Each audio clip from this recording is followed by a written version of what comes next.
Carita Beach, 6 a.m. on the misty morning. The logistics for the 5-day expedition are daunting. Food, fuel, camping equipment, there's no supply of fresh water, so they have to bring that in too. The volcano will provide nothing. The quest for Krakatau begins now. The supply boat takes everything except for personal luggage. They give it several minutes head start. Being 44 kilometers west of Carita, the usual ride by a fishing boat to Krakatau lasts some 4 hours. The team were told to look for a boat that is at least 12 meters long, with a reliable engine that can safely handle the rough seas. Instead, they have got only a 5-meter boat with two 60-horsepower engines. Lots of power for such a small boat. So they are ready for a rough ride. And rough it is.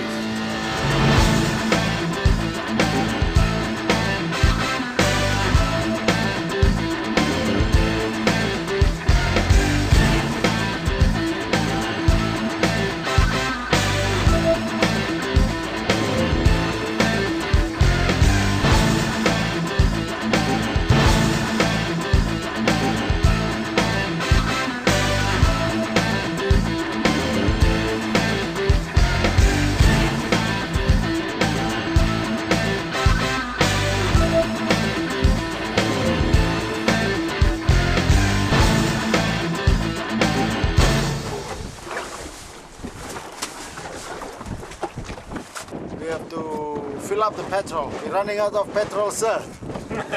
so soon? Yes, sir.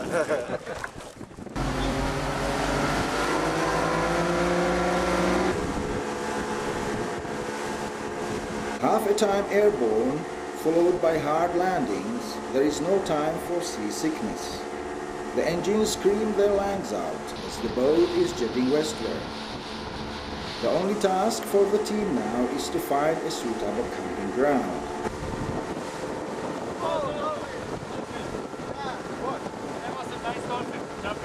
The first of the caldera islands in the way is Panjang.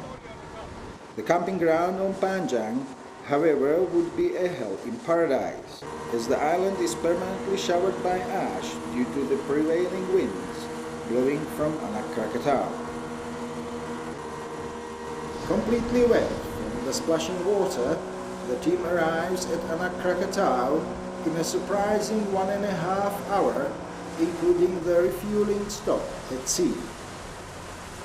The Rakata Island in the background seems to be the best bet for the camping ground. The captain pauses for a while near Anak Krakatau, allowing the weary travelers to get the first glimpse of eruptions from close.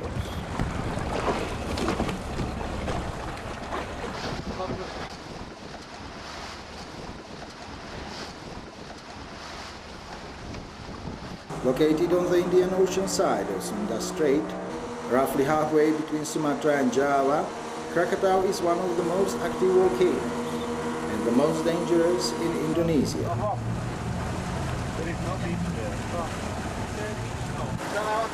The boat arrives at Sertu, the third of the caldera islands.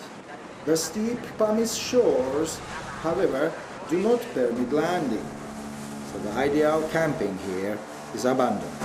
We can go there, but we cannot landing dock. No, it's okay. Let's go.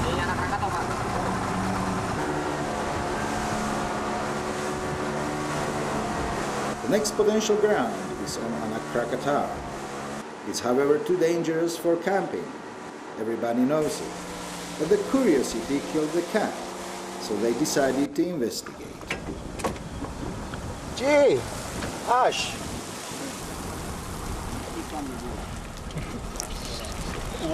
Bienvenuti. This is his way of saying welcome.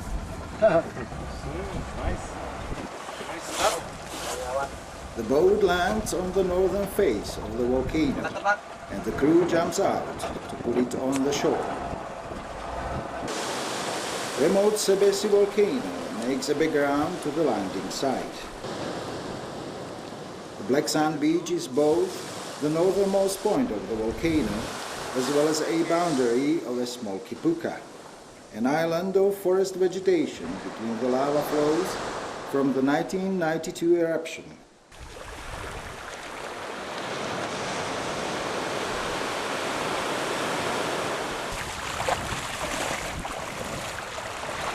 You see this area there, you see the bubbles rising from the floor of the sea. Yeah. There are probably fumaroles here. Maybe along a fault. But if you look for it with your naked foot, you have to be a bit careful because it can burn your soul. Yeah, there's some spots. Yeah, you just found one. Ouch. Yeah, I can feel it, yeah. Yeah, well, you have sandals, so it's not a tear.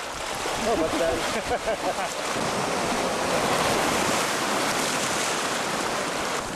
yeah, I'm standing on one.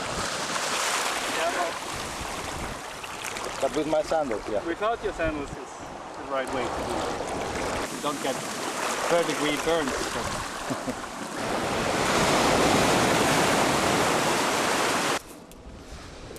Now Tom and the cameraman Paul decide to make a dash for the summit. It's a risky move. This is a trip only they are prepared to make. The rest of the team decides to wait on the beach.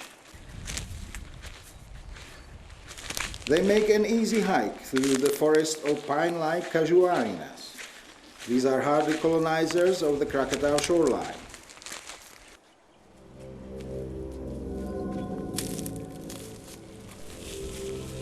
Tom's passion for volcanoes is rooted in childhood. He had always been fascinated by the powerful elements of nature. But this passion was really ignited in 1996 when he climbed Stromboli. Standing in front of the exploding mountain took him by surprise, an experience he says he'll never forget. Since then he studied volcanoes at university, worked at the Hawaii and Vesuvius volcano observatories, and traveled to volcanoes all over the world. He is a founder of Volcano Discovery, a travel operator focused on volcanoes.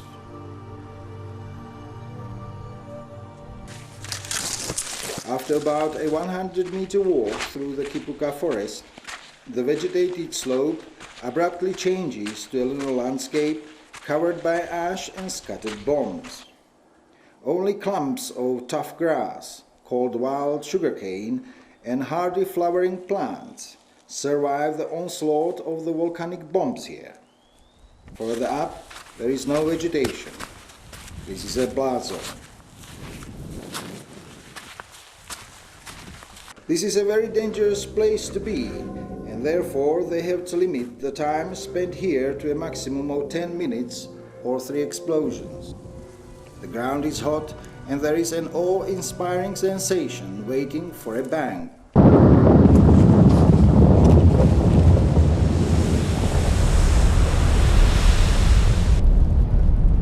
Some bombs impact on the left side of the mountain, so they have to watch them with caution.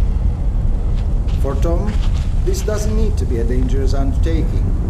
It is really a calculated risk, getting quickly in and out. He realizes that this spectacular display is powered by a potentially deadly force.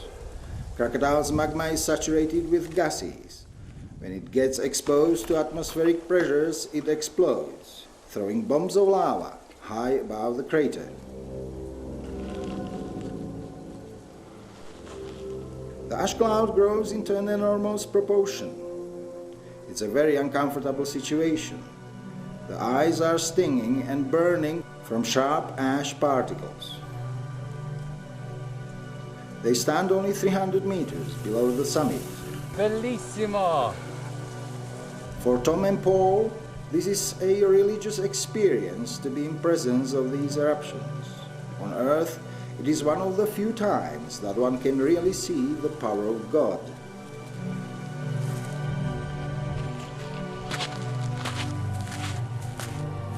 This ballistic block of massive basalt breadcrust bomb they have found 300 meters from the crater. So we have to be really careful. Anyway, this rock is good hiding spot in case of big eruption.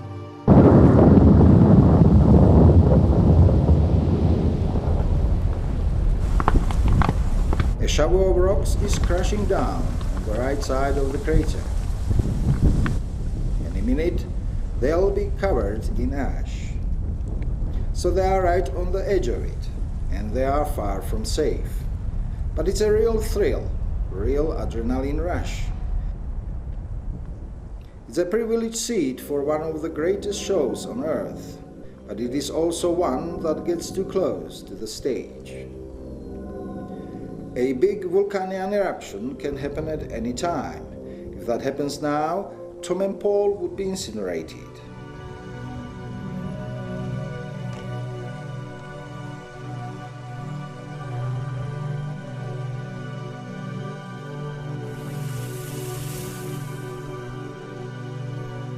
For now it seems that the volcano's explosive nature has won, and Tom aborts the mission to collect a fresh sample of lava. It's just too risky.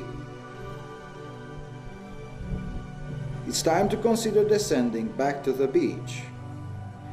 Consider descending? What about a hasty retreat? Tom heads down the mountain. A silent worry hangs in the air.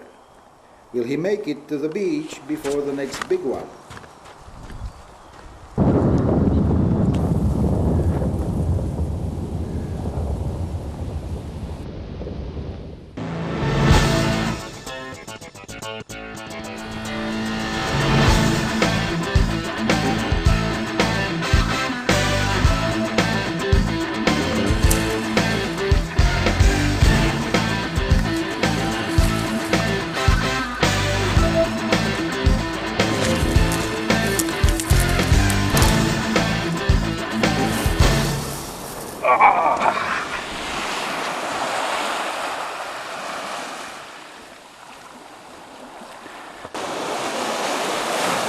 So nice. Self-inflicted torture. It makes you more disciplined.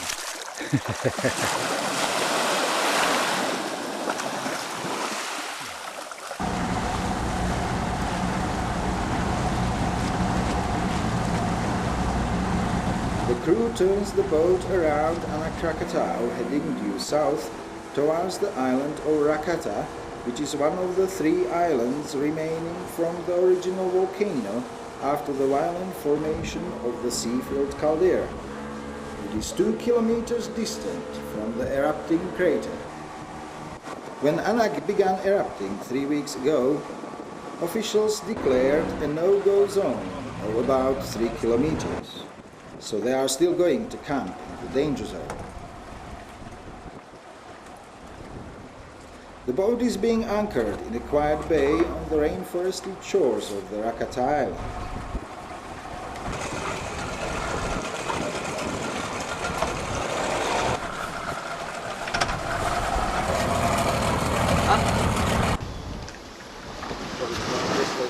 The crew jumps over the board and pulls the boat on shore. This black sand beach is going to be their home for 5 days. Stop. Bakto yun.